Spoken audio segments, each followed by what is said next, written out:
Traditional রিটায়ারমেন্টের জন্য ৬০ বছর ধরে ওয়েট করা is actually a not thing for the new generation Z অথবা জেনারেশন আলফা। আপনার বয়স যদি ১৮ থেকে ৩০ হয়, you should of course know about the FIRE movement, financial independence and retire early. ব্যাপারটা হচ্ছে আপনার সেভিংস এর একটা বিগ অ্যামাউন্ট আপনি অ্যাগ্রেসিভলি প্রতি মাসে অথবা প্রতি সপ্তাহে আপনি সেভ করবেন যতক্ষণ না আপনি একটা নির্দিষ্ট অ্যামাউন্টে পৌঁছাবেন। ওই অ্যামাউন্টটাকে বলা হয় ফায়ার অ্যামাউন্ট। তাহলে এই ফায়ার অ্যামাউন্ট কিভাবে ক্যালকুলেট করবেন? জাস্ট আপনার ইয়ারলি এক্সপেন্সটা হিসাব করেন। ওই ইয়ারলি এক্সপেন্সকে আপনি যদি 25 দিয়ে গুণ করেন, যে অ্যামাউন্টটা পাবেন that's your FIRE amount. For example, আপনার প্রতি মান্থে খরচ হয় 50,000 টাকা, তাহলে ইয়ারলি হচ্ছে 6 লক্ষ টাকা।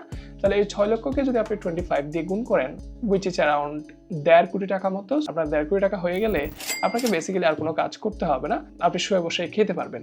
But the big part of the FIRE movement is আপনাকে এই সেভিংসগুলো অবশ্যই একটা হাই রিটার্ন ইনভেস্টমেন্টে বিনিয়োগ করা থাকতে হবে, like mutual fund, index funds অথবা ডাইভার্সিফাইড পোর্টফোলিওতে আপনাকে এগুলো ইনভেস্টেড থাকতে হবে।